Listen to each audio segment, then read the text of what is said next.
ముంబై నటి జత్వాని ఆమె తల్లిదండ్రులు కలిసి ఇవాళ విజయవాడ సిపి ఎదుట స్టేట్మెంట్ ఇచ్చారు. తనకు జరిగిన అన్యాయంపై అక్రమ కేసు బనాయించడంపై సిపి స్టేట్మెంట్ రూపంలో వివరించారు. ఆమె ఇచ్చిన వాంగ్మూలాన్ని మరోసారి విజయవాడ పోలీసులు కన్ఫర్మ్ చేసుకున్నారు. సుమారు 5 గంటలుగా జత్వాని ఆమె తల్లిదండ్రులు సిపి కార్యాలయంలోనే ఉన్నారు.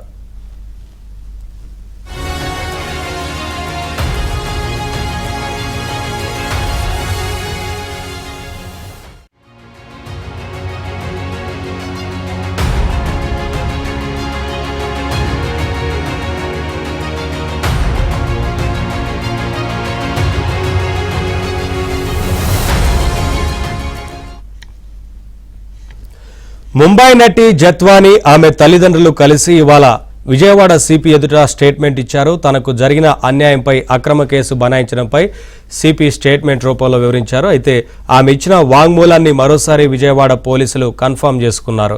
సుమారు 5 గంటలుగా జత్వాని ఆమె తల్లిదండ్రులు సిపి కార్యాలయంలోనే ఉన్నారు.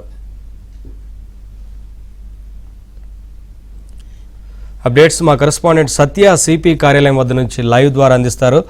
సత్య, 5 గంటలుగా వారి వాంగ్మూలాన్ని ఇస్తున్నట్లుగా తెలుస్తూ ఉంది. ఏమేం జరిగింది ఈ కేసుకు సంబంధించి, ఎవరెవరు పోలీస్ అధికారులు కావచ్చు, వైసీపీ నేతలు కావచ్చు, పూర్తి స్థాయిలో ఏం జరిగిందన్న వివరాలు ఇచ్చినట్టుగా తెలుస్తూ ఉంది కదా, ఏంటి వివరాలు? రాష్ట్రాన్ని కుదిపేసినటువంటి జైత్వాని ఎవరైతే ముంబై నటి ఉన్నారో ఆమె కేసుకు సంబంధించి, కాదంబరి జైత్వాని కేసుకు సంబంధించి నిన్న ఆమె స్టేట్మెంట్ను విజయవాడ సిపి రాజశేఖర్ బాబు నేతృత్వంలో రికార్డు చేశారు. ఇన్వెస్టిగేషన్ ఆఫీసర్ ఎవరైతే స్రవంతి రాయ్ ఉన్నారో ఆమెను సిపి ఆఫీసులో కూర్చోబెట్టి ఆమె స్టేట్మెంట్ను వీడియోగ్రఫీ అదేవిధంగా ఆడియోగ్రఫీ కూడా చేయడంతో పాటు స్టేట్మెంట్ మొత్తం నిన్న రికార్డ్ చేశారు. ఈరోజు ఆమె తల్లి తండ్రి వారి కూడా ఈ కేసులో ఇబ్బందులకు గురి చేసింది, విజయవాడ కీలక పోలీసు అధికారులు ఇబ్బందులు గురి చేశారని ఆరోపణలు ఉన్న నేపథ్యంలో వారిద్దరికి సంబంధించినటువంటి స్టేట్మెంట్ను కూడా ఈరోజు మధ్యాహ్నం 11:30 తర్వాత, ఈ ఉదయం 11:30 తర్వాత రికార్డ్ చేయడం ప్రారంభించారు. ఇంకా స్టేట్మెంట్స్ అయితే రికార్డు చేస్తూ ఉన్నారు. ముందుగా నిన్న ఏదైతే జైత్వాని ఇచ్చారో స్టేట్మెంట్, దాన్ని కన్ఫర్మ్ చేసుకున్నారు. మరొకసారి ఆవిడకి మొత్తం వినిపించి మీకు ఓకేనా అని చెప్పి ఆమె సంతకాలు తీసుకున్నారు.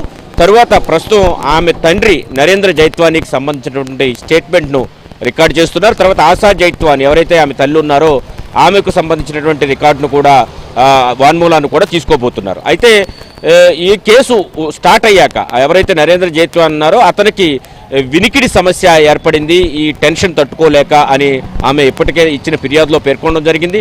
తల్లి కూడా నర్వస్, నరాలకు సంబంధించిన ఇబ్బందులతో గురవుతున్నారు, చాలా ఆరోగ్యం చాలా దెబ్బతింది, ఆమెకు సంబంధించి బీపీ వంటివి బాగా పెరిగిపోయాయి, ఆమె తీవ్ర ఆరోగ్య సమస్యలు పాలయ్యారు విజయవాడ పోలీసుల హెరాస్మెంట్ తర్వాత అని కూడా ఆమె చెప్పిన నేపథ్యంలో తర్వాత ఆమె ఎలాంటి ఆరోగ్య సమస్యలకు గురి కావడం జరిగింది, అదేవిధంగా ఏమేమి అంశాలు ఆమె స్టేట్మెంట్లో చెప్పదలుచుకున్నారో అన్నింటినీ కూడా ప్రస్తుతం అయితే రికార్డు చేస్తూ ఉన్నారు.